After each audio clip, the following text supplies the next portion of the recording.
The USL submitted 5 new expansion teams for the 2027 season. A brand new American soccer stadium broke ground this week, and we hold the first ever morning Kickaround Ultra Correspondence Draft. That and more on Wednesday's edition of Morning Kickaround.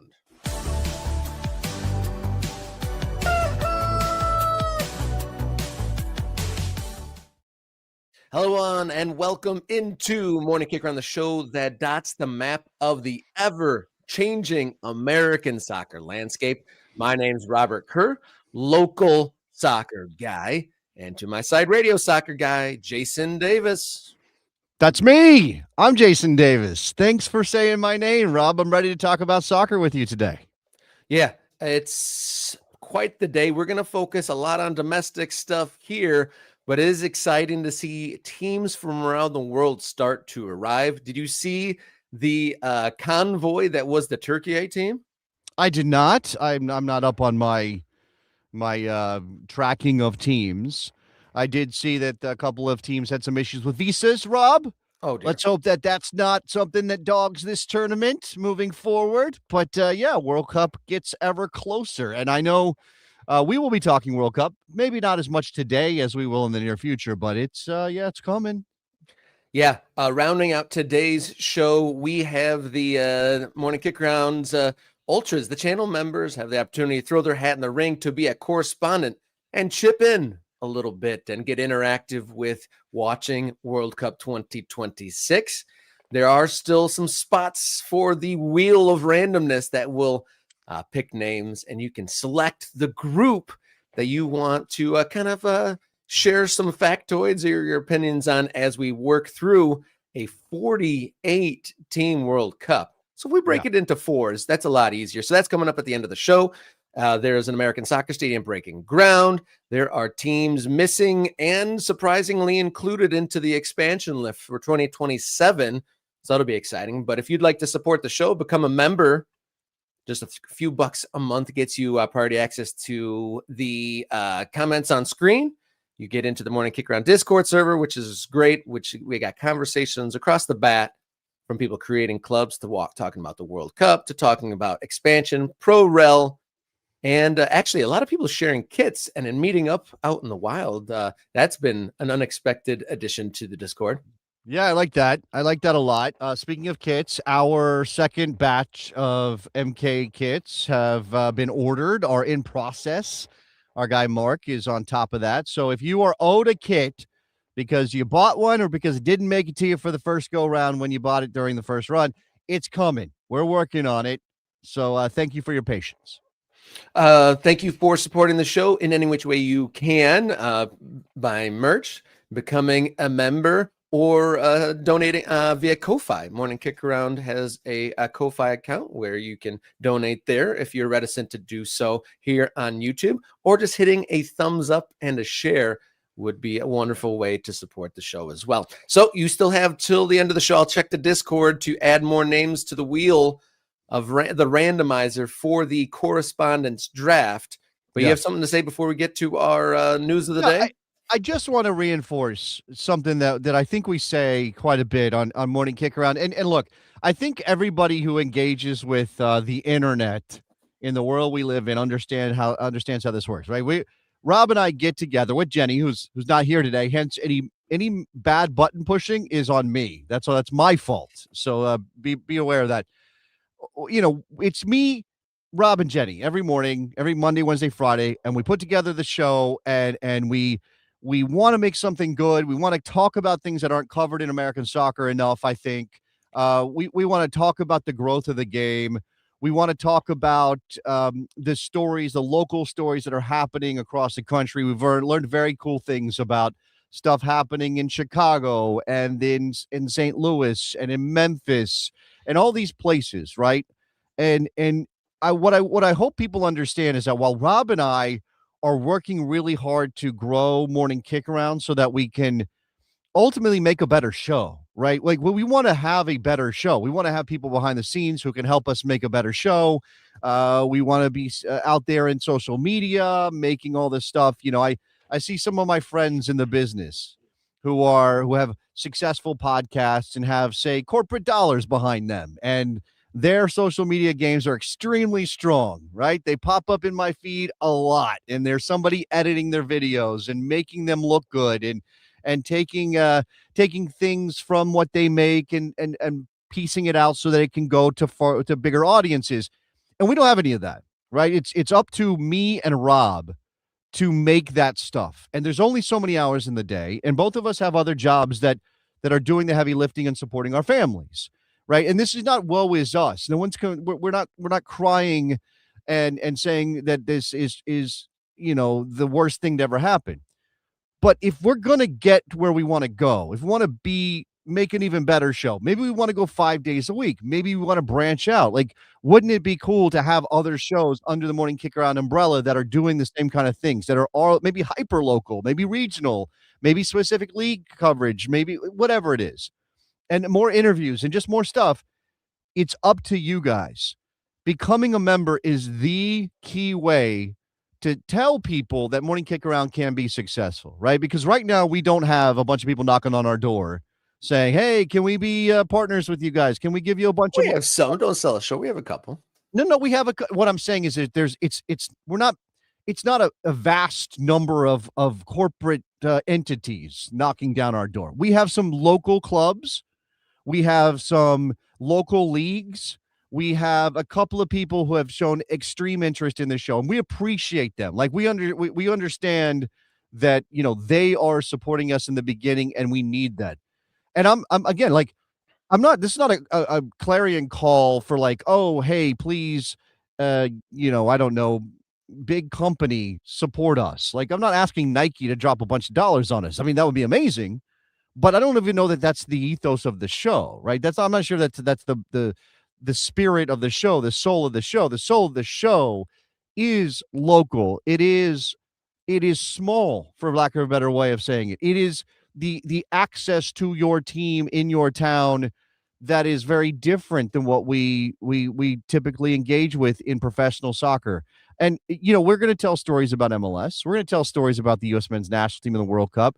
We're going to talk about some things that go beyond just local stories and smaller leagues. But we know that those are the leagues that need the most attention. Those are the things that need the most attention in American soccer. And we want to be able to keep doing this. And in order to do that, we need your support. So I again, like, I know everybody here in the chat right now, all these people are ultras. You're all amazing people. You're already there supporting us. And okay, look, Armando's saying Kickaround newsletter website where ultras can write opinions, more that's available for anybody to read. That's the kind of stuff I would love to do. But again, we need some administrative support. Yeah. The way we get there is more of you backing us. It's not, and it's about your money. Yes, let's not pretend it's not about the money, Rob, on some level. It's about your money, but more than anything, it's about what your membership signals about the future of this show, so that we can go to these companies and to these leagues and to these potential partners and say, "Hey, look, there's a whole audience you're not paying attention to that we are helping bring together through this community. Back us, back them, help us give them what they want." Yeah, I echo everything you say there, and I appreciate you for vocalizing that. As we jump into a whole new era, we're right on the doorstep of this World Cup era, and so it's good to kind of like put our stamp on where we're at too. And if you know somebody who works for a company that might have an interest in what we do on Morning Kickaround, feel free to email them or call them or send us a name, and we'll try to take it from there. Yeah, not only we're doing hyper local, but we want to be on the front lines for this new era of the soccer war. I mean, we are in where there's literally two company ethoses and complete approaches to the game and expanding across the game, and the kind of like the private equity manifest destiny to take over soccer in the United States. Like, it's all been built into this, and we're kind of like have laid the groundwork over the last year and a half. And I feel like that's well and truly on. And I want to Jason and I to be on the front lines reporting on all the various battlegrounds and developments that hopefully become a net positive for the game that we want to spread like wildfire, but in a long-term manner. And I think we're right here on ground zero. So Should we get to the show? Correspondence draft at the end of the show. I've delayed soccer it under construction, but now we're going to talk about the expansion sides and who's not an expansion side coming up here on Wednesdays morning Kickaround. Let's do it.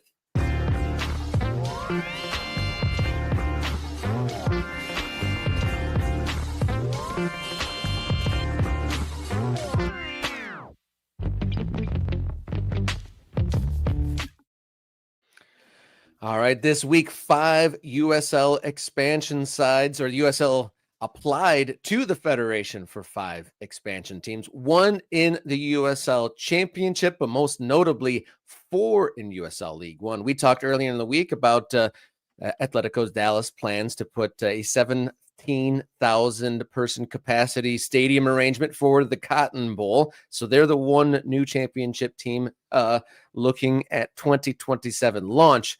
But in the USL League One, there are 4. 3 of them we've detailed quite a bit on this show, but there's a bit of a surprise in the mix there. Yeah, okay. So I put Ventura County FC's current logo as known in this graphic because we don't know if that's going to be, I mean, I put it there, but we don't know if that's what's going to be involved in their move into USL League One. Now, Fort Lauderdale United, we've talked about. Sporting Cascades, we've talked about. We just had an interview with their brand new owner.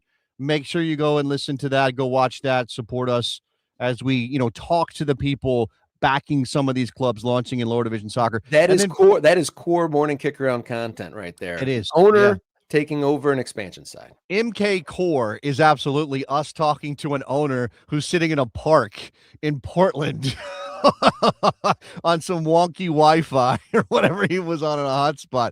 That is 100% us.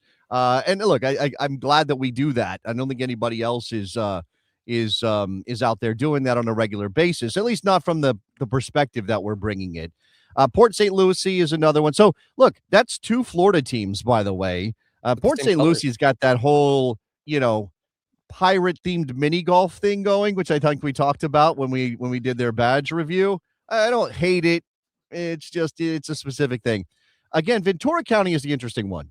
Tell us why Ventura County is the interesting one, Rob.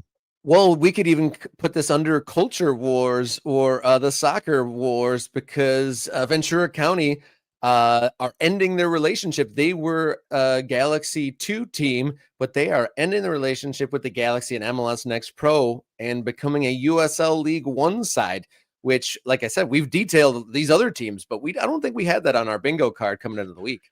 And here's the thing, as we read at the USL website about the teams that they are including in their application, and again, I mentioned Atletico Dallas being a USL Championship applicant, then Cascades, Port St. Lucie, Fort Lauderdale United, and then it doesn't say Ventura County FC.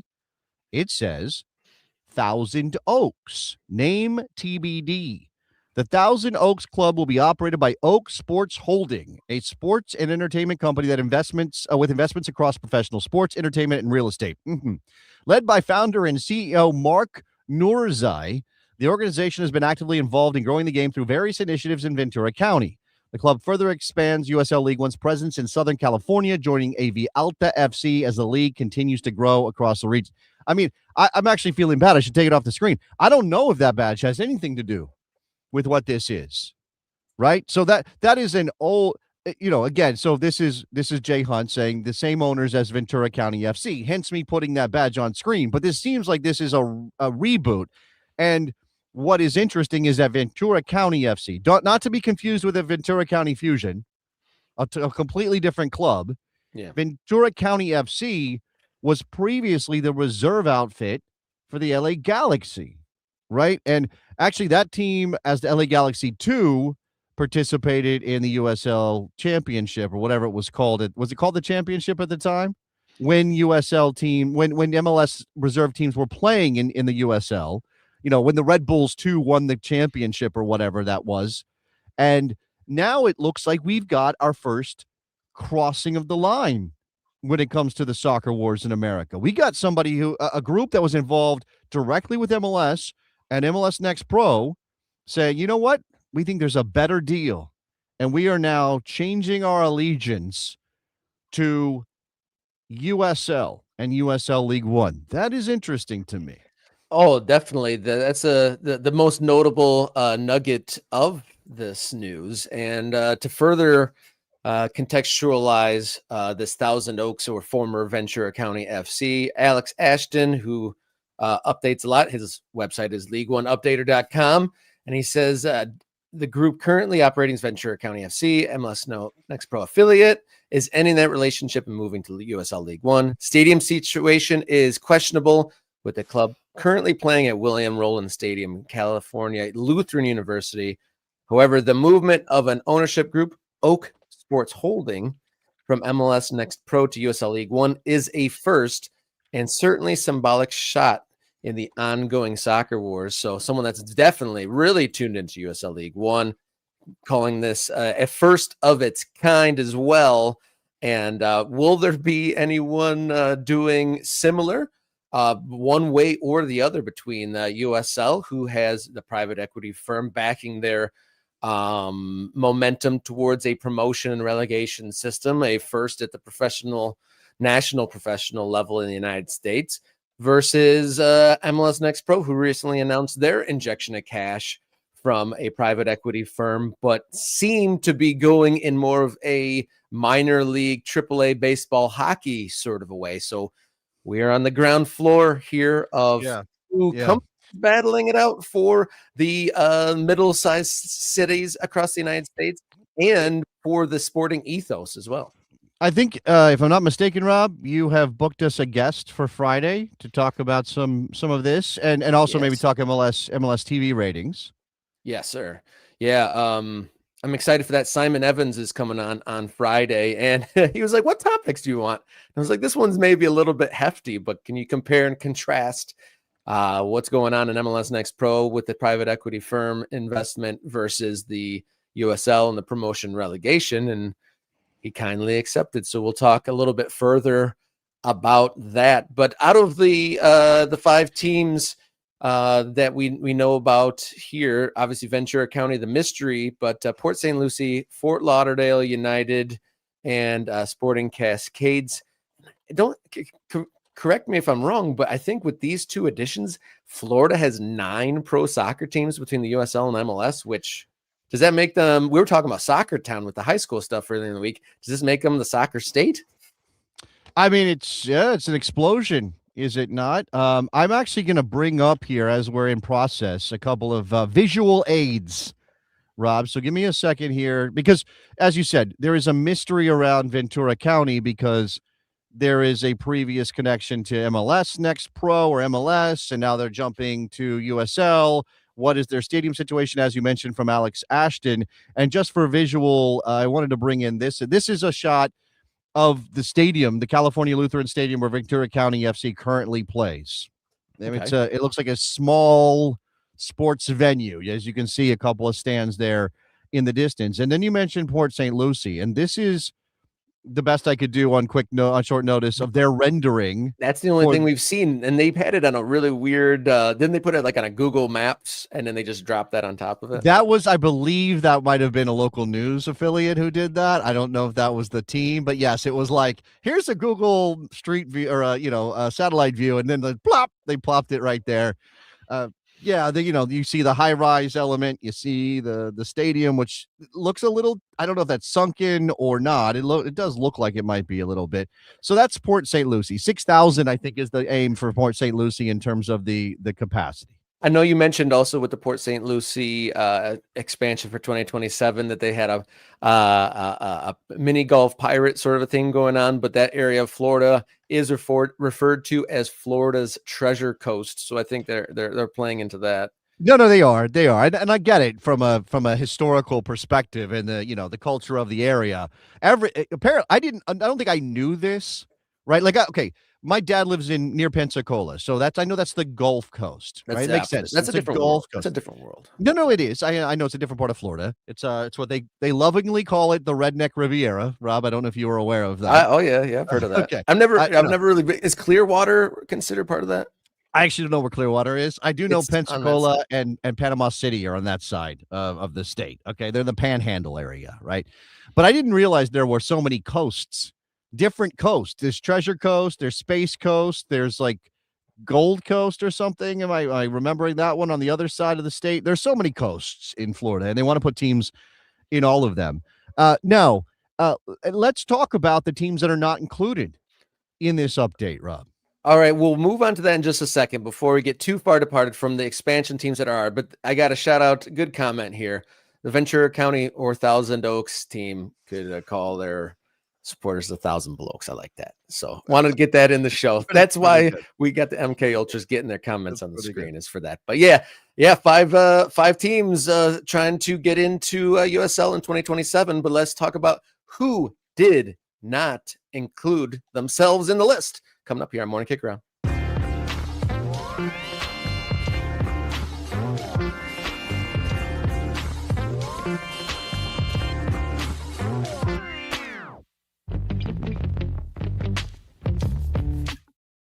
We talked about the 5 USL teams who are on the application to get into the professional leagues here in the United States, but there were some big names that were absent from it. We'll highlight 2 here. There's quite a few ambitious groups across the country that might have been on this list, but Santa Barbara Sky and Buffalo didn't make the cut for 2027.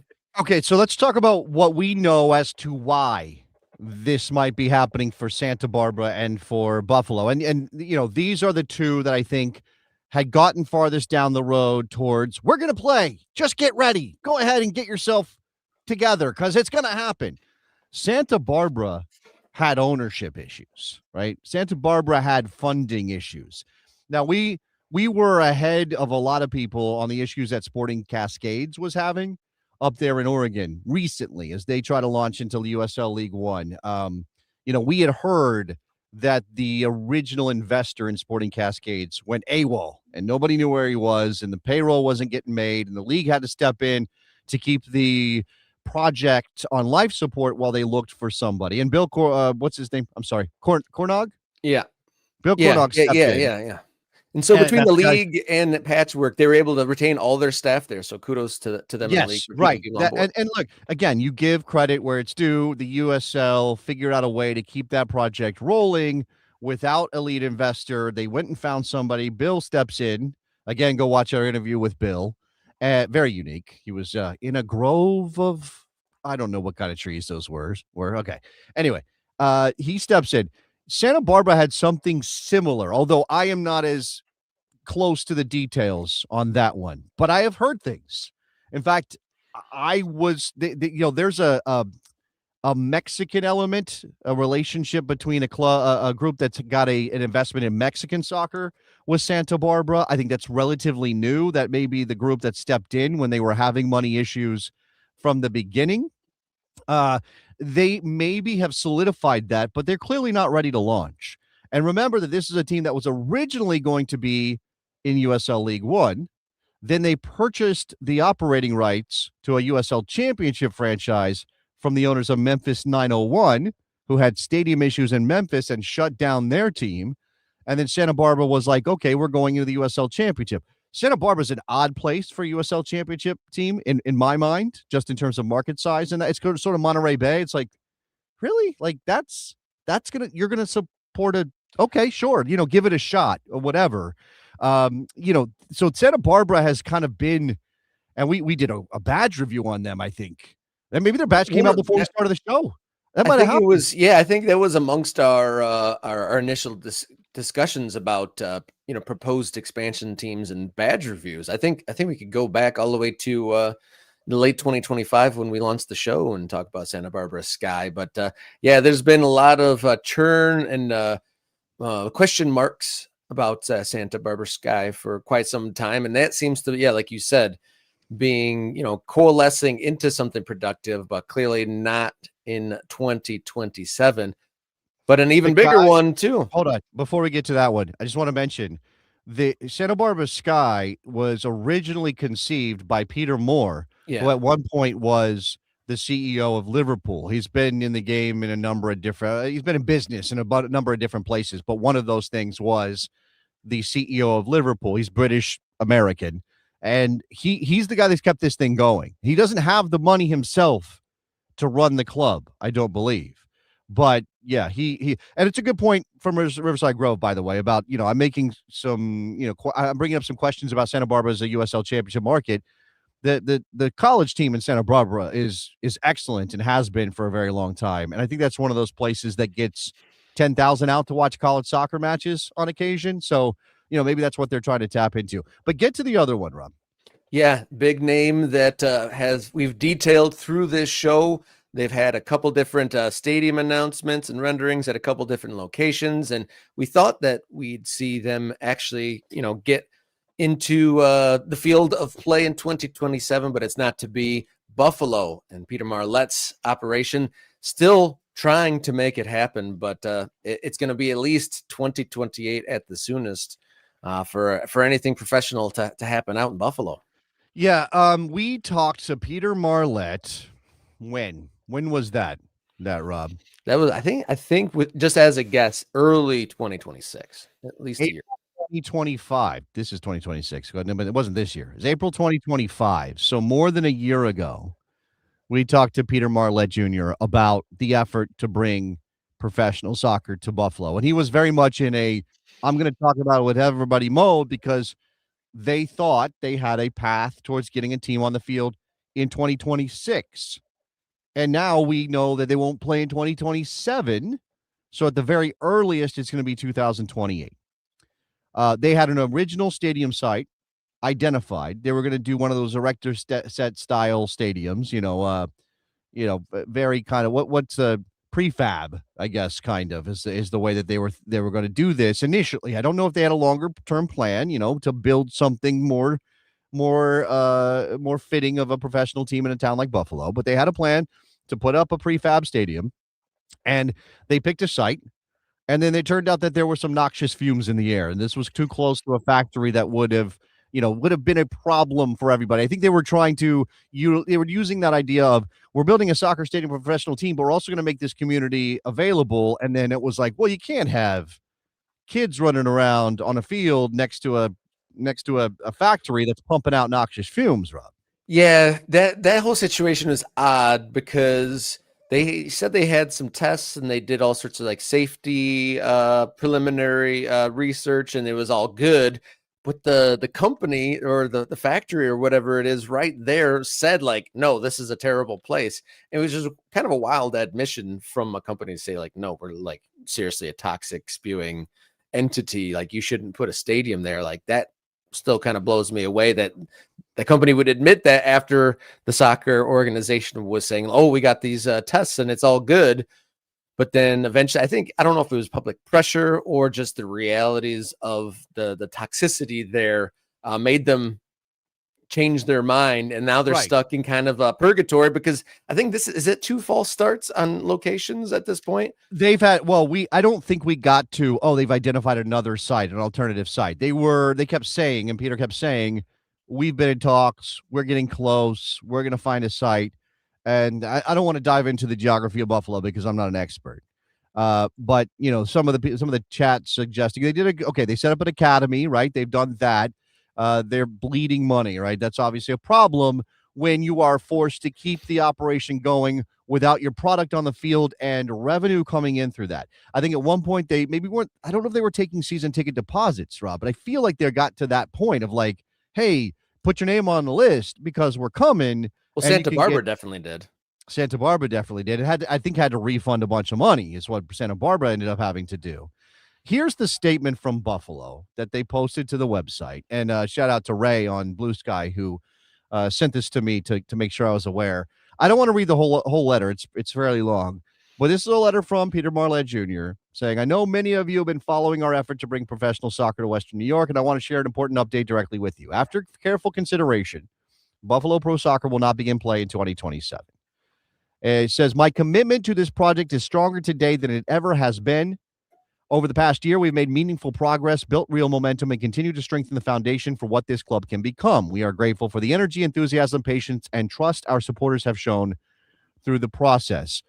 He says, and I think this is interesting, right? So, again, there is this sort of chicken and egg problem in American soccer. Do you get your product on the field so there's something to latch onto so people will gather around it?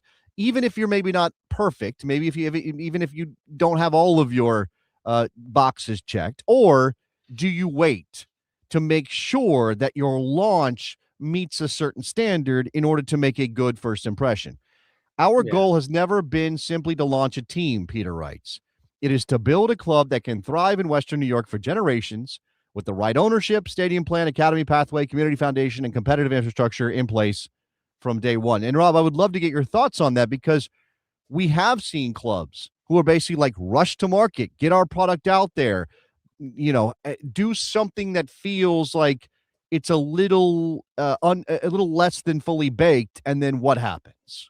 Yeah, some teams can get out ahead of themselves, just want to get there, but then they're trying to build while in motion. Like becoming a new organization, you don't realize how many hands on deck are needed, and then how much groundwork has to be done to then work through it. So if you are trying to create a thing while making the product happen, for lack of better terms, that is extremely hard, even for an established experience. But if you're brand new and you're trying to build as you go, that's super hard. I mean, Corpus Christi, they come to mind. They were going to build a stadium while making the transition from USL 1 to USL League 2.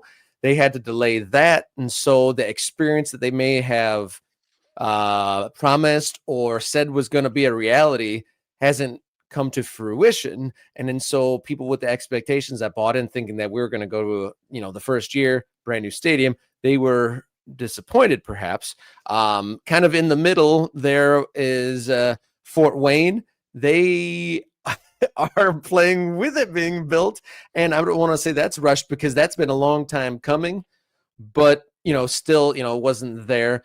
But then you have teams like AC Boise, who definitely didn't rush. Like the Right. preliminary Yeah. thoughts of this thing were 12 years old, and then they've had full-time employees for many years, and they've definitely had to build out and then are occupying that space and that club that, the groundwork was there, and then the people are filling it. And so they are able to have that instantly amazing first impression, while places like Corpus Christi, they're building toward that eventuality. And it's such a hard chicken or the egg. Is like, do you want to grow with something, or have it just be fire lightning in a bottle right from day one? It's really hard. And I've always thought that Americans and modesty of their sports don't necessarily go hand in hand as well. It's like, I would go to X if more people were there, but if you're not there, how are more people going to come? Okay, so I want to come back to some details in this letter from Peter, because some of the chats about this. Buffalo Pro Soccer has assembled a committed ownership group, and we look forward to announcing a principal owner who shares our vision and ambition for what this club will mean to the city. Now, they don't say we have a principal owner we'll be announcing soon. They say we look forward to announcing a principal owner. Like if you had somebody lined up, don't you think you would say, we look forward to announcing our new principal owner who shares our vision and ambition for what this club will mean to the city? Maybe I'm reading too much into this, but that's a language choice, I think, that maybe says something. Okay. It's possible they have an owner and they're just kind of being careful with it. Maybe they're not done crossing all the T's and dotting all the I's on the contracts. We are in advanced conversations to finalize a site for our future home stadium, a site for our future home stadium. While this process takes time, important work has been progressing behind the scenes, and I'm excited to share more about construction planning soon. Right, but that's been kicking the can down the road, lack of updates, not a lot of clarity there. So again, I am okay with getting it right. First impressions matter. I think in a place like Buffalo, you want to make sure you're not from day one putting yourself in a bad light as sort of this rinky-dink operation, right? Like, obviously, this is lower division soccer in America, so it is not like they're an MLS team. And I think hopefully they can bridge that gap between what the knowledge base of soccer fans in Buffalo and potential soccer fans in Buffalo is and what their team is going to be. Because, they're not aiming for the top division. They're not even aiming for the second division as it sits right now. So that will be interesting to see. But you still want to put a quality product together. That's not just the team on the field. That's obviously the stadium atmosphere. That's obviously, the things that make us feel like a sporting event is big or important. And it doesn't have to be 30,000 people in the building. It can be 10 or 5 or 8, depending on how you construct that. Just something there. The Academy got mentioned earlier in the chat. Peter's mentioning the Academy there. They seem to be doing that work. And, I don't want to be a cynic, but, some of this may be about the Academy as much as it's about a professional soccer team. They mentioned some events that they're doing. They're doing free soccer clinics. They're doing free youth training. I think they're also, and Peter mentioned this when he talked to us last year, that they're doing events in town, right? To kind of seed the ground. Hey, we're out here. I wonder about that without a name, a badge, a color scheme, a logo, Rob. Like, do you think, and I'm throwing this out, and I asked the chat too. So Ultras and everybody in the chat, do you think it would benefit Buffalo Pro Soccer to announce any of that? I don't know if they have it done, but to have something that people can slap on a car via a magnet or a hat they can wear, even before you get your team on the field, even before you know where your stadium's going to be. I think that would, that's a hard job to promote something that doesn't have a look, face, or a name. So I think it would probably give Peter Marlette's job a little bit of help to promote it and to keep it alive. And I'm curious what the youth team is displaying as their branding and what they're using at these camps. It's like Future Pro Soccer and Buffalo Youth get together. Like I'm curious what he's doing there, but I think that would definitely help and maybe galvanize and plant the seeds. Like, oh, I've seen that logo around somewhere. And so like you've dropped it into the subconscious to a degree before it becomes a reality, before you're like making the ask of people to invest their time and money, you put it into their brains. Santa Barbara Sky, they had lots of events over the last couple of years, and they had people, like already bought in to a degree. Obviously, they pulled the rug out from those people. Well, it's a different situation. So it's like, but having the branding is different from making the announcement, like because they already said tickets, people are buying it. I guess they've had it in both places. I know, but I definitely think that you and Roger is saying that Boise didn't need it, and Roger would know.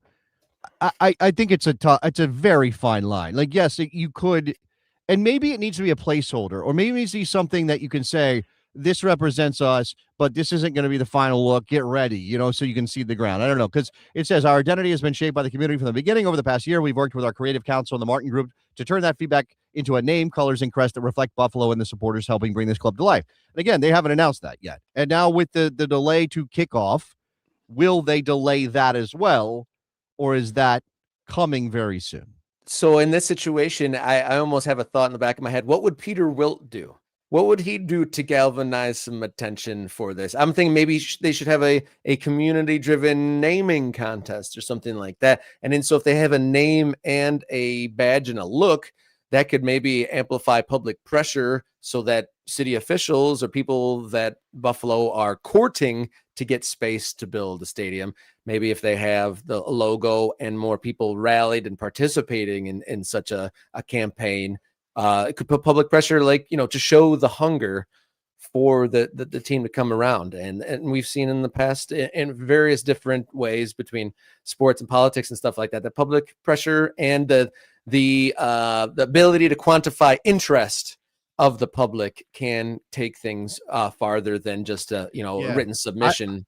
I imagine there's a very intense discussion happening behind the scenes in Buffalo, because again, they seem committed, and if they have ownership that's going to back them to bridge the gap from now until when they get on the field, hopefully in 2028, right? So we're talking about a little bit less than a year from now before they can even get to the point of saying we're going to be on the field. They're not saying we're playing in 2028. I think they're avoiding making that commitment because, again, there are too many unknowns, right? They just don't know if they can commit to 2028, which kind of stinks, because what you're trying to generate excitement for a team that has no name, no badge, no identity, and no date for certainty when you're going to be playing. No idea exactly when you're going to be in a stadium watching them play.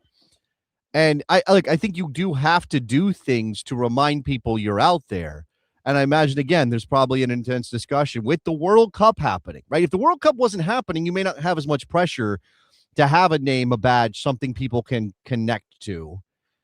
But with the World Cup here and the likely explosion of interest, or even just a rise in it, not an explosion. If more people are suddenly like, soccer, in Buffalo, you want to be able to take those people who are suddenly looking towards soccer and saying, hey, guess what? You're going to have a team in Buffalo, and it's going to be called the Buffy McBuffalos. What is that? I don't know what that was. I think Buffy. Well, actually, I didn't want to say it, but I was thinking the Buff Boys would be a funny placeholder for it. I don't know if anyone knows. Do you know that thing, by the way? What's that thing about the Buffy McBuffface? No. There's a sentence, a grammatically correct sentence that is Buffalo, Buffalo, Buffalo, Buffalo, Buffalo, Buffalo, Buffalo, Buffalo. That's a grammatically correct sentence because each use of the word buffalo is a different use of the word buffalo.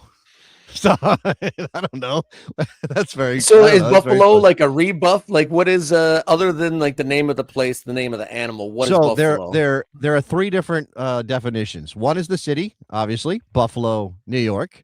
There's the noun, the buffalo, the animal, right? And you're actually using buffalo as a plural in that sentence because you can say like, oh, there's a bunch of buffalo. You can say buffaloes if you want, but it's also grammatically correct to say there's a bunch of buffalo over there. So you're using it as a singular and a plural. And then it's actually a verb as well. Buffalo means to outwit, confuse, deceive, intimidate, or baffle. So if I buffalo you, then you are I've confused you. So if you can say buffalo, buffalo, buffalo, buffalo, buffalo, buffalo, buffalo, buffalo, buffalo, and that's a sentence. You've definitely got me buffaloed, but we got more to come on the show. We shall see. If you're following along, and if you thought that there was another city that was going to get in the expansion for 2027, put that in the comments too, and say, hey, where the heck's my city? Like the Milwaukee's of the world. Yeah. One more thing on Atletico Dallas, the Green Bay. Because again, Atletico Dallas is an example of a team that went and said, here's our badge, here's our name, here's our stuff. And we think we're going to be playing in 2020, whatever, but they hadn't gotten that and again, they've done this long timeline and build up to their launch next year. But we talked about their stadium situation not being ideal. Like again, financially, it probably makes sense for them to play in the Cotton Bowl. But in terms of the size of the stadium and the atmosphere, they're going to have a lot of work to do. So that's another one of those, like, don't let the perfect be the enemy of the good when you're launching a team, but you have to have a clear plan and you have to build towards it. Yeah, that's spot on. Not to be buffaloed on the topic, but we have our World Cup correspondence draft coming up at the final segment of the show. And I see a couple people throwing their names in. So continue to do that. If you're interested in chipping in a little bit of information, whether it be just a little typed out thing, a little factoids, or even being a guest on the show, we will pull names from the wheel of random at the end of the show. But we do want to touch on an American soccer stadium breaking ground this week. Stick with us here on Morning Kickaround.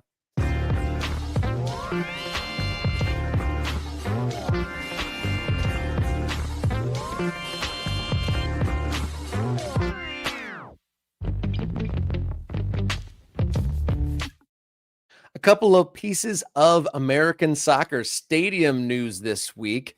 A team in Michigan put the final piece of their core construction in, but Oklahoma City started the process this week, led by a celebrity owner partner, Russell Westbrook and co.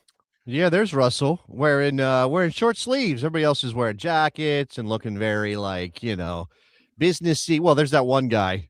I don't know who that guy is over there on the left. He's the construction foreman. Are you sure about I don't know. I was gonna say, he looks like the guy in the pickup truck in the air conditioning telling us guys where to go, or he occasionally puts the hard hat on. But that's an assumption. Jump into conclusions. I don't know who all these individuals are. Korjeski's in there somewhere, I'm sure. He's our guy. He's a former USL executive who's now leading the charge in Oklahoma City. So there's Russell. This is the ceremonial groundbreaking. Of course, this is not the actual construction, but I'm sure they're getting underway there. And a reminder, this is what it's supposed to look like when it's all said and done. Now, there's some ghost buildings, which I think are part of the, bigger plan in the area. We're building up this area there in Oklahoma City. Also have this inside the stadium look. So open end, pretty standard for an American soccer stadium of this size. Getting this underway is a big step, Rob. Like, whatever cynicism I want to have about the potential for this stadium to look different in the end than it might be planned to look, this would be great. This would be an incredible step forward for soccer in America. Yeah, it sure would. And that's, a project that's been on the delays and this and that and the other. There's been a few iterations of the side. So this seems like a more defined and clear path to a soccer stadium than the previous iterations and thoughts and renderings and plans. So great to see that this is in the plans. And what I'm not sure, let me see in the article if it's a 28 or a 29-year plan to actually start on the field, because we talked about it earlier in the show. Like, do you have everything ready and set and then fill the stadium, or do you try to rush the build and be into the building as soon as possible? But a lot of stadiums right now are in a race against time with like really aggressive timelines. We talked about Port St. Lucie. They're trying to be ready for 2027. Detroit City FC are trying to be ready for 2027. And I think there's a few others, but OKC this plan is process. This plan is 2028 to open the stadium. So they're not, they're not rushing this from June to 2027. I believe the plan is to open in 2028. Okay. The capacity is planned to be 10,000, which again, we have to note is lower than the requirement for a first division soccer stadium in America, with USL getting ready to launch USL Premier. I would think, just based on the fact it's an NBA city, it's a fairly notable city. I don't know the market size off the top of my head. I can check on that. But I would think, so 681,000 people in Oklahoma City proper, and the metropolitan area would be 1.5 million people, right? So definitely big enough to be a first division city in America for soccer by the current PLS. But you need a 15,000 seat stadium. And if they're only going for 10, then what does that say about their ambitions? Will they add to that end, right? Will that change between now and the stadium opening, where that end with the Jumbotron becomes more seats and they get to 15, like Detroit City did, right? Their plan was 12 or something. And they're like, nope, we got to add more seats, got to get to 15. First division city, first division team.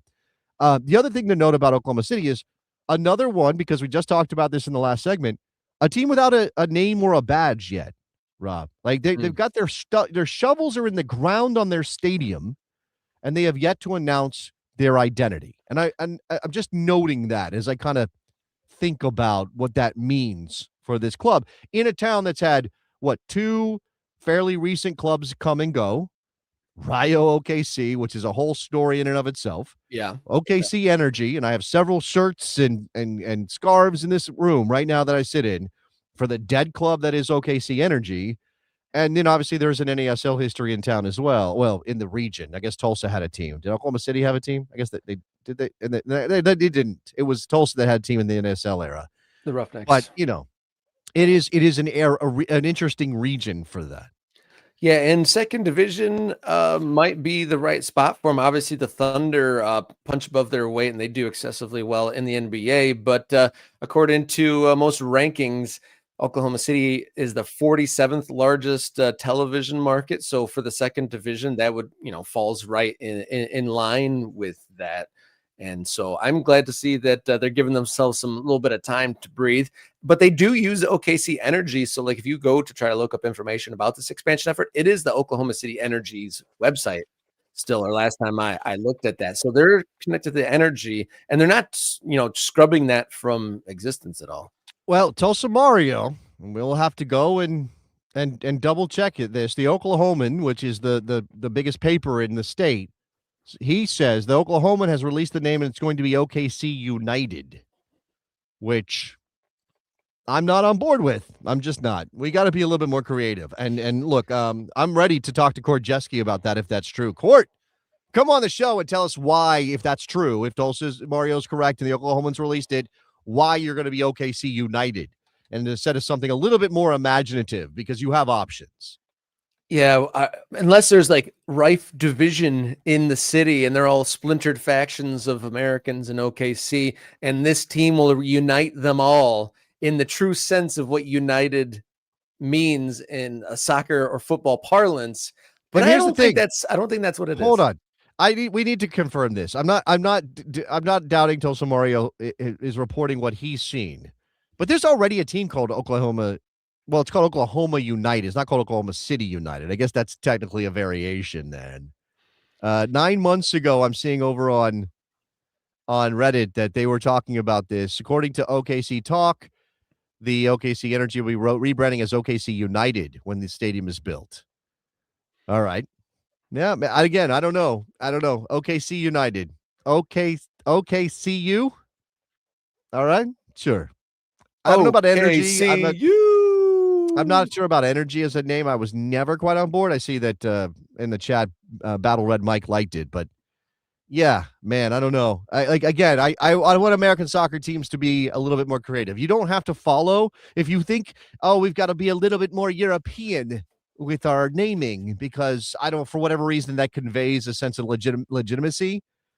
New Mexico United, shout out, But I mean, okay, so my take on the whole naming, which way do we go?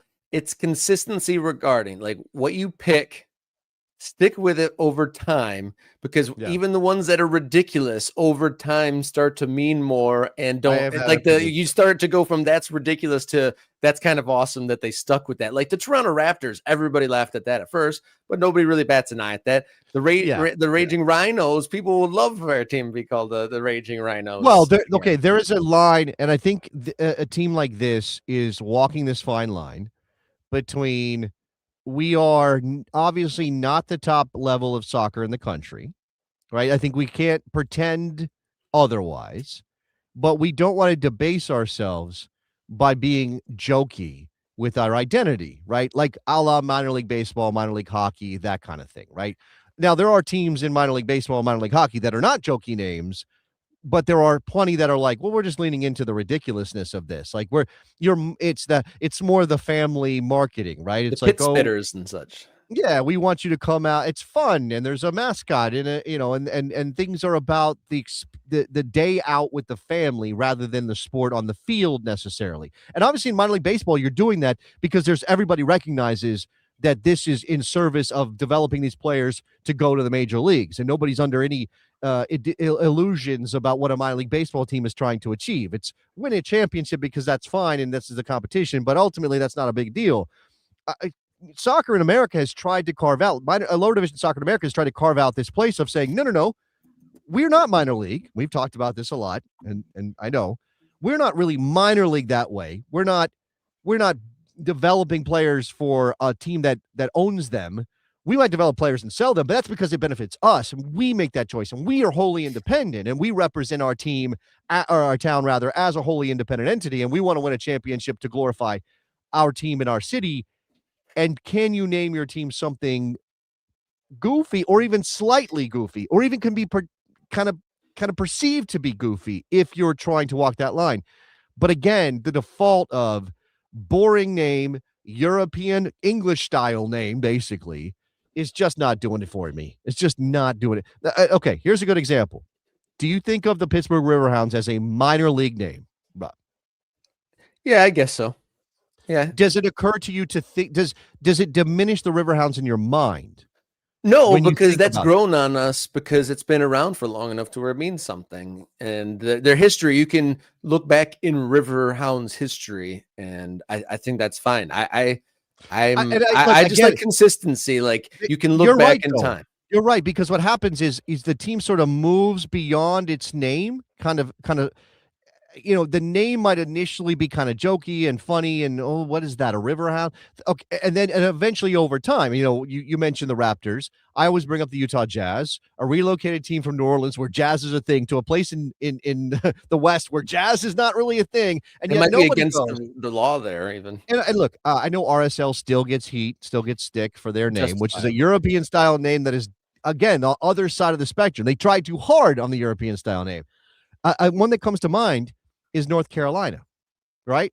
So Railhawks, North Carolina Railhawks was their name for a long time. And yes, it was kind of minor leaguey. It was very kind of dorky, but Canadian Football League, Railhawks reminds me of Canadian football. I never really thought about it as like, oh, well, you can't lean into that and make that your identity because it's this. But what do? They rebranded.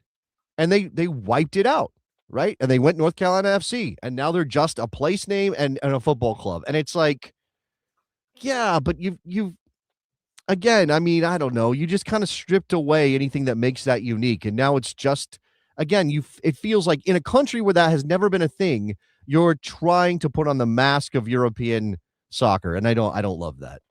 Yeah, and those kind of placeholders, the Royals or the Uniteds and the Rayos and all those things, those mean something. They aren't just a Yeah, they're tack not just onto a name. picked. Yeah, they're just not like selected out of nothing. Like again, people do this all the time, and people know the history. They'll go, "Oh, you're Oklahoma City United? United from what?"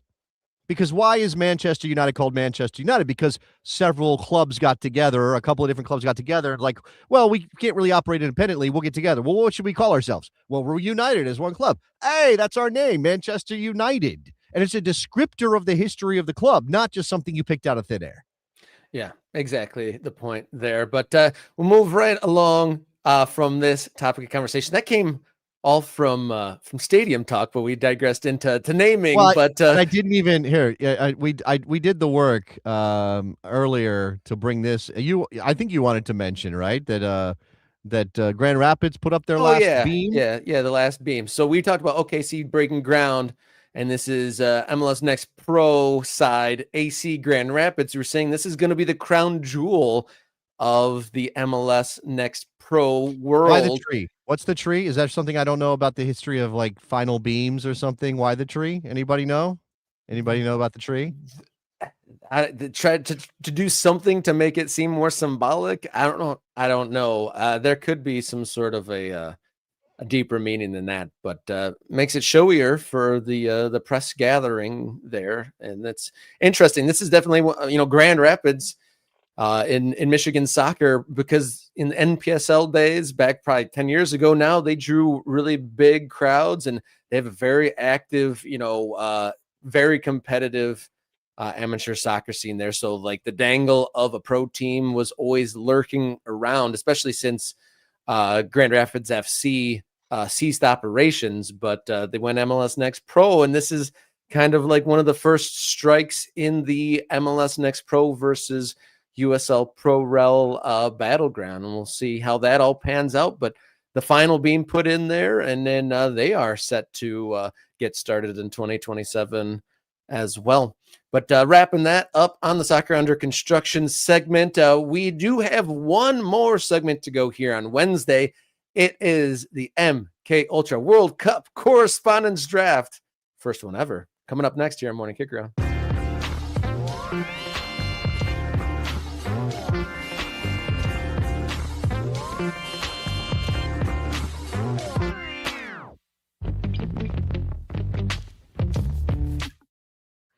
All right, welcome back in here, Morning Kickaround on Wednesday, June 3rd.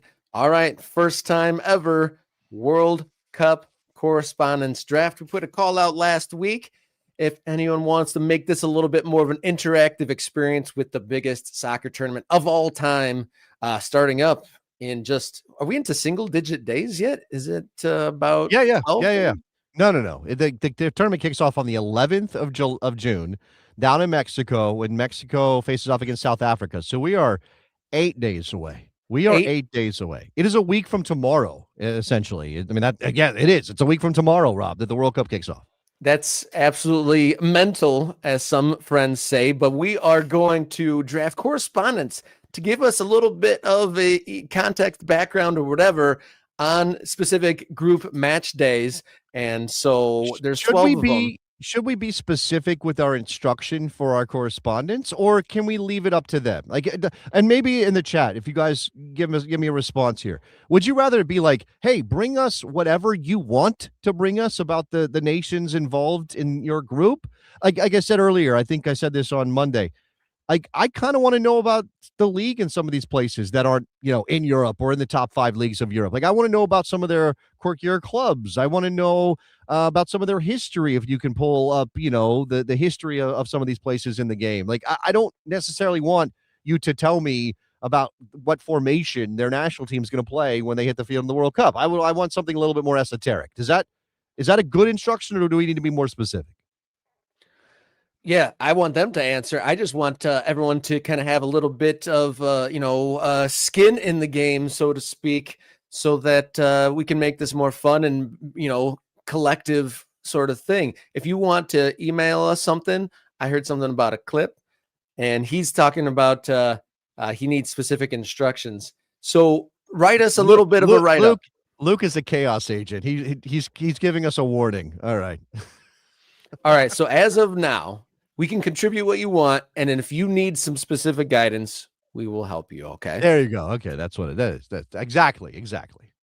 All right. So I have 11 names in the hat. If anyone wants to get on this, definitely reach out in the next minute, or maybe if we maybe we get some more additions. 12 groups, 11 people. We're just one correspondent short, right? Is what you're telling me? Like, we're almost there. We're almost full up. All right. So shout out now. If you don't hear your name, get shout out. I got the wheel of random. I don't know if you want to put that on the screen at all, but we have Cray Garin, Luke Z. We're doing. Oh, look at this! Look at the value added for the ad there, because you just pulled this up from some website. I like it though, Rob. I like it. Let's go. Some local advertising there, value added for the local chain. There's your name. I think there's your name right there. You Ant 28226 wants in. Is that what he's saying? Wants in. Yep, that's what he's saying. That's what he's saying right there. All right, and he's an ultra. Yeah, Ant's an ultra. All right, Ant, way to get in there. So we have a couple people twice, John and Ken, but outside of that, everyone is going to get a group there too. Luke, Chaos Agent, continuing saying that you need to get in on one, but we're going to be covering all of them to an extent at least. It's about time to contribute. You're right, Luke. I don't contribute nearly enough to this show. I need to up my game. Yeah. All right. So are we ready for the first spin for the first ever World Cup correspondence draft? I believe so. So remember, this is a spin. Once your name comes up, you get to pick your group, right? I mean, I don't know that everybody present, because that would be a little bit, you might end up, if you're not present, we're going to skip you, and then you're going to get whatever's left. I know that's unfortunate, but that's the way it is, because the draft was always meant for today. So are we good on that, Rob? Is that the way this is going to work? Yes, I think so. I think that's the way to go. So the first name gets the first pick of the draft. Are we all good on that? It's clear? I believe so. Yeah, that's right. All right. It says click to spin. So hopefully this works. It makes a noise too. I like that. It's like the Wheel of Fortune. Ken is going to be our first pick. All right, Ken, who you got? Ken is definitely here. So Ken, what group do you want? What do you want? Okay, you know what? I actually got Kenneth Miller in here as well. If Ken Gardner is okay with taking his name, his second one, or John Hunt is okay with taking his second one off, it's up to you guys. But Kenneth Miller, who supports us through Ko-Fi, not through YouTube, but is an ultra that way, would like to be involved. Can we throw Kenneth Miller in there as well? Yeah, so let's let this spin be Ken, and I'll put other Ken as Keith. Okay. All right, perfect. All right. But Ken Gardner, who is in the room. Oh, actually, Kenneth Miller says he's already on the wheel. Where would he be on the wheel? I don't know. All right. Anyway, Ken, which group are you picking? Ken Gardner, which group are you picking? You had to. Okay. All right. Ken. All right. So Ken Meta Fortune is the other Ken. So we're good. Don't change anything. We just got to wait for Ken Gardner to pick his group. Is he there? Did you already pick it and I missed it? I'm going through. Let's see. It said I had to review this morning several fun ones. Oh, he's teasing us here. Okay. Let's. This is going fantastically. Yes, Andy, it is. I don't have a pick from Ken Gardner. All right. Should we put 10 seconds on the clock for Ken Gardner?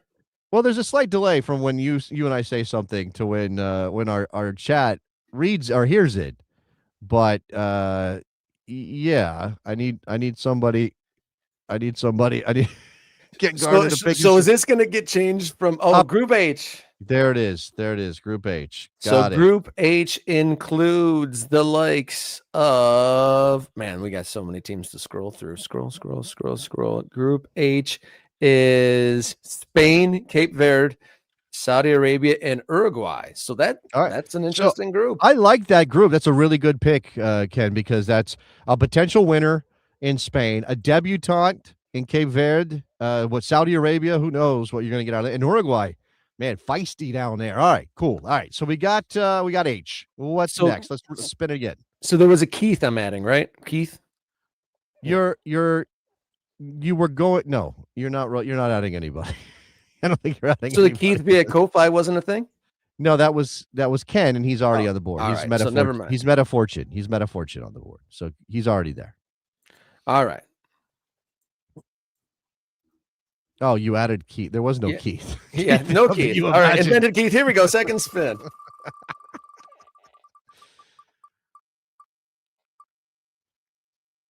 Matt D. Is Matt D in the room?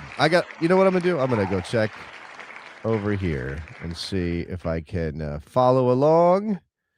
Let's see, is Matt D in our room? I don't know that Matt D is here. I don't see any comments from Matt today during the show. We probably should have gotten like a roll call for everybody who's involved in the draft. We may have to skip Matt. Do you see Matt in the chat? Do you see Matt in the chat? Because MIA Matt. Yeah, we'll okay. Yeah. I think you have to be present. You have to be present. Yeah. So if Matt, you pop in, you'll get in where you pop up, or you'll be assigned a group at the end of it all. But Matt D. So we're going on to pick number 3. There are no bad groups. That's a thing. Yeah. Go ahead. Oh, Bill saying Matt couldn't watch live today. He's giving a business presentation. Okay. Yeah. Fair enough. These are not kinks, by the way. These are quirks, and they make us fun, and it's more interactive this way. That's what it's all about. We're trying to get the people involved here. Here we go. Spin number 3. Jose. Okay. Jose is there. I don't know that we have Jose in the chat. Oh, do we? Okay, yeah, we do. Jose is here. Jose, which group are you picking? Give us your shout whenever you can, and we'll. Again, we're waiting because again, there's a bit of a delay, so we have to make sure that we are giving everybody an opportunity to make their pick. So he's checked in. Jose Candelario in the chat. Rob, if you're looking for where Jose is. And just an update for Ken, your first group stage matches are on Monday, June 15th. So we're going to want to get some information from you to be your correspondent by then, or at least a preview or review. That is instructions we should give. Should we give at the end of their match day, you review what happened, or going into the match day? We know what's happening. I mean, I think anything surrounding it. I mean, anything. Yeah, anything that kind of feels appropriate for coverage. Like again, I don't want you guys to think we're giving you homework and we're gonna you didn't turn in your preview, Ken. Oh, okay. So Monday, the June 15th, the game starts at noon after our show has aired. So it could be appropriate for Ken to submit something like we'd be leaving the regular live show before their matches start. So it could be interesting on either side, whether a preview or a review. Yeah. But, and look, if everybody is comfortable recording something for air, that's great. That would be amazing. If you want to do a quick video that where you talk about your group, the teams in your groups in your group, and then obviously like the games that are happening in your group, or again, like if not everybody is comfortable with that, we'll take written stuff as well. Oh, Ken says he actually made a mistake picking his groups, but it's too late. You picked H, Ken. Yeah, we need some consistency here. Okay, Jose is picking Group A, Rob. Group A, which is that is Mexico's group. Mexico, South Africa, South Korea, and Czechia. So there we go. Yeah, Jose Candelario has picked Mexico's group. That is awesome. So we have 2 groups down. Only 10 left to go, and we're 10 minutes more into this. So, all right, quick. I'll get to. Good thing I was practicing my quick wheel spin. So here we go. Spinning again. This is for the 3rd group, and this will go to Seneca. I saw Seneca in here. I know Seneca's here. Yeah, and so you guys know if you want to send something written, morningkickaround@gmail.com.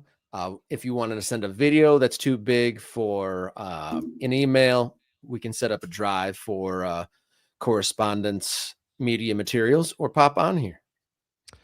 A couple of minutes at most, Ed. Like, it doesn't have to be 10 minutes. A thumbnail sketch, a couple of minutes, and I think we'll be good. So we've got Bill making jokes when it's day 2 of this draft.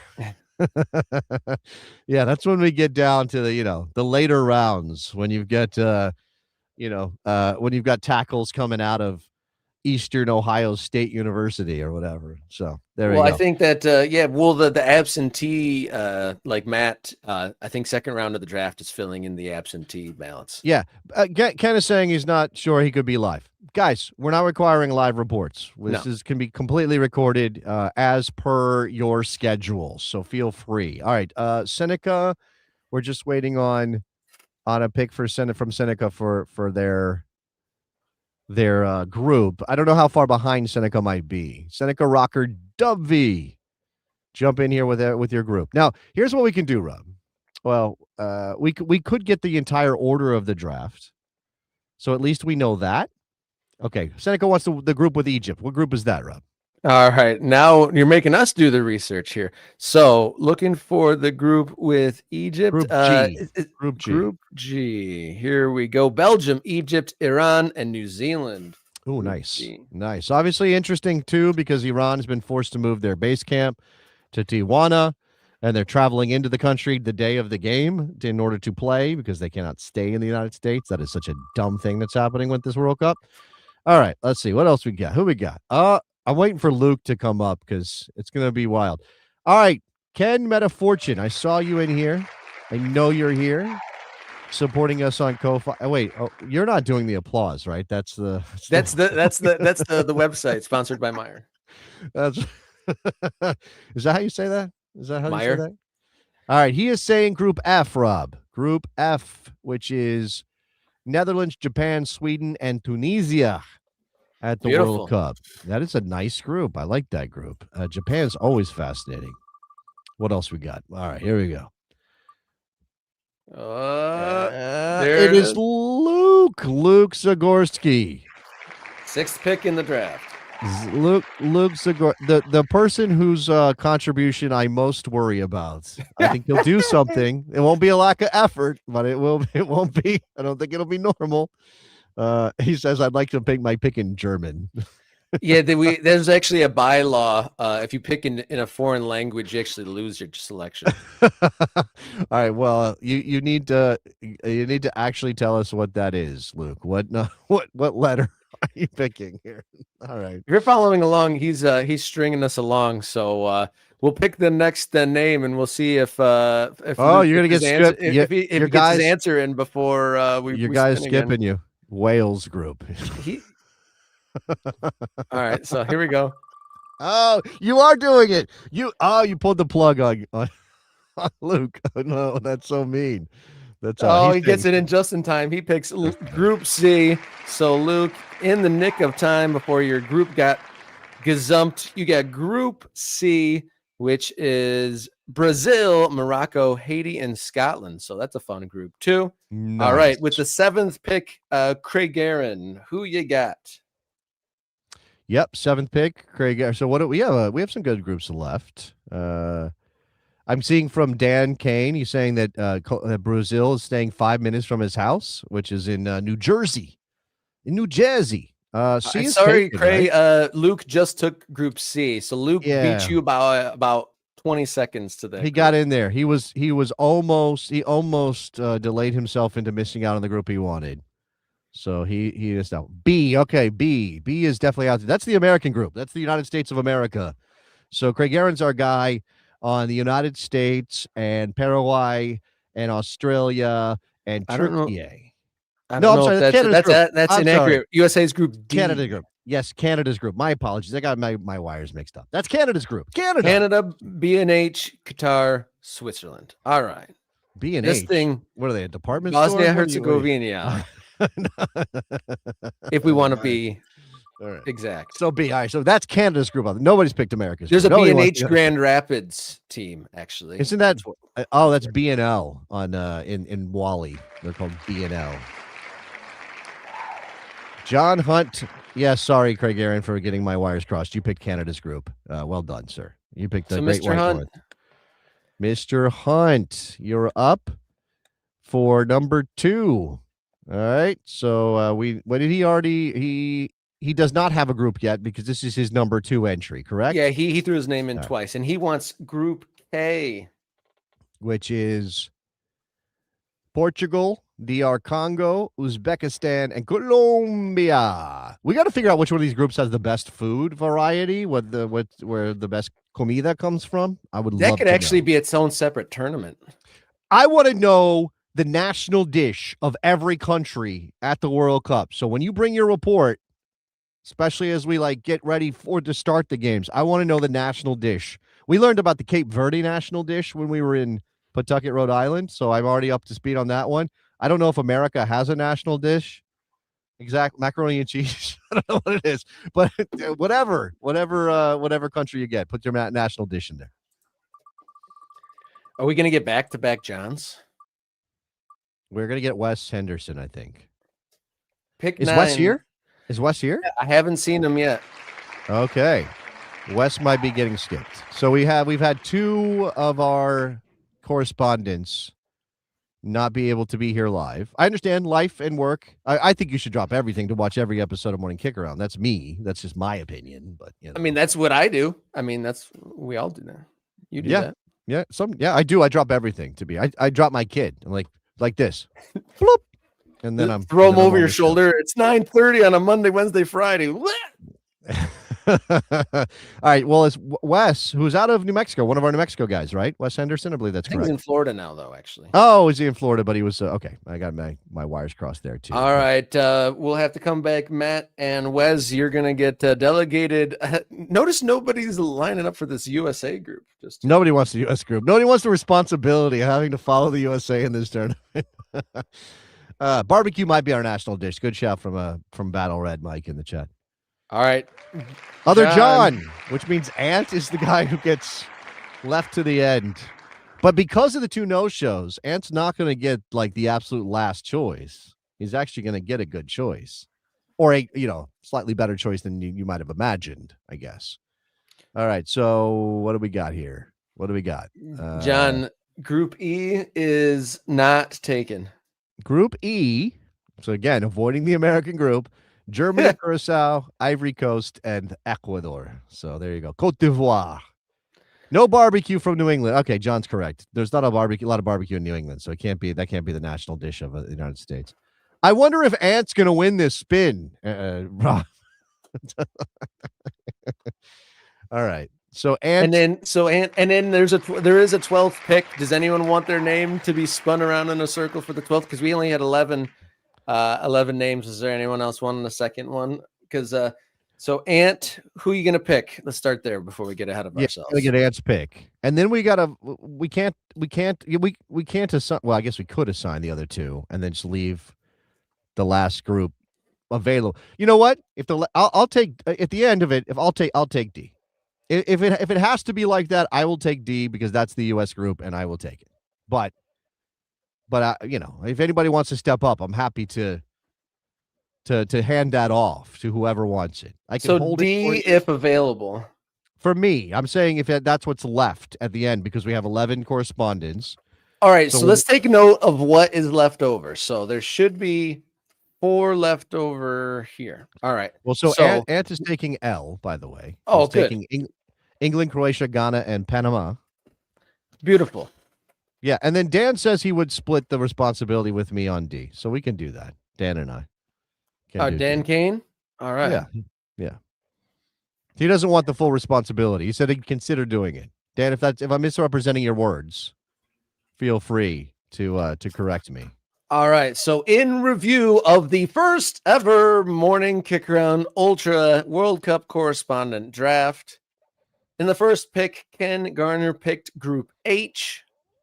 Then second pick was Matt D with a TBD group, and we'll come out how to figure that out between him and Wes. for the remaining group. And then we have Jose with Group A, Seneca with Group G, Ken Metafortune on Group F, Luke Zagorski. Now, perk up your ears. I know you just got he got a sticker album from his wife. Just gave him a sticker album. He's pretty excited about that. What, the Panini? You got the Panini? I think By the way, so. He told me to look at a picture during our live show. I believe this is the last edition of the Panini World Cup sticker book because FIFA sold the rights to somebody else because that's what they do. They ruin things. So I believe you won't get a Panini sticker book for 2030. So that's going to be like a big deal. So hopefully, Luke, you're paying attention. Well, you're playing with your sticker book, but you got Group C. C as in car. Group C for Luke. 7th pick was Craig Guerin on Group B. Then John Hunt has Group K. And then Wes with a TBD. And then John Hunt, you are Group E. Then Ant picked Group L. And then Jason and Dan are splitting Group D. And so should we put back on the wheel of randomness? Should we put Wes and yes. Yeah, we should have Matt back on there? Well, yeah, we could do it that way, right? So Wes, and then we spin for so what groups do we have left that are not D? That's why I was reading it out because I was hoping somebody was filling in the blanks for me there. So H-A-G, so A, B, C, D, E, taken F, G. I think it's I is still available. I believe it is I, France, Senegal, Iraq, and Norway. I believe that's still available. And then Group J, which is the defending champions, Argentina, Algeria, Austria, and Jordan. Okay, there you go. So let's just say for alphabetical order, whoever wins this 50-50 gets Group I.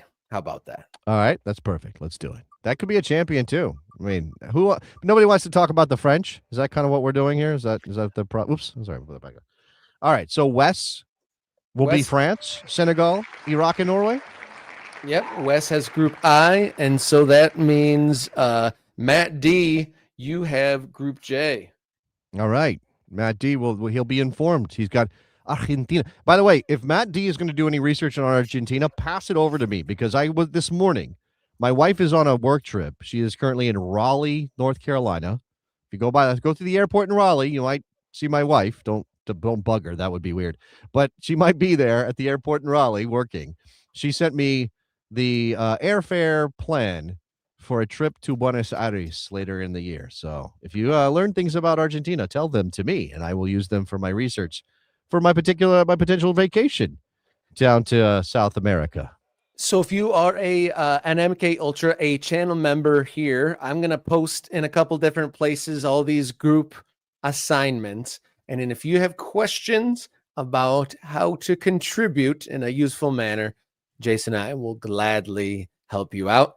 You can send them in via email. We can create a Google Drive folder if you do a little video thing, or reach out to us and let us know if you'd like to even pop on, if you're feeling so bold as to come on to the morning Kickaround stage to contribute your report on your World Cup group. Right. So what we'll do, because Rob mentioned the Google Drive folder, we'll post that link in the post for the members on the channel. So if you're not a Discorder, because Discord is too much and crazy, then you will still have access to that. If you need to communicate with us, obviously you can do that through email or dropping a message or comment on those posts.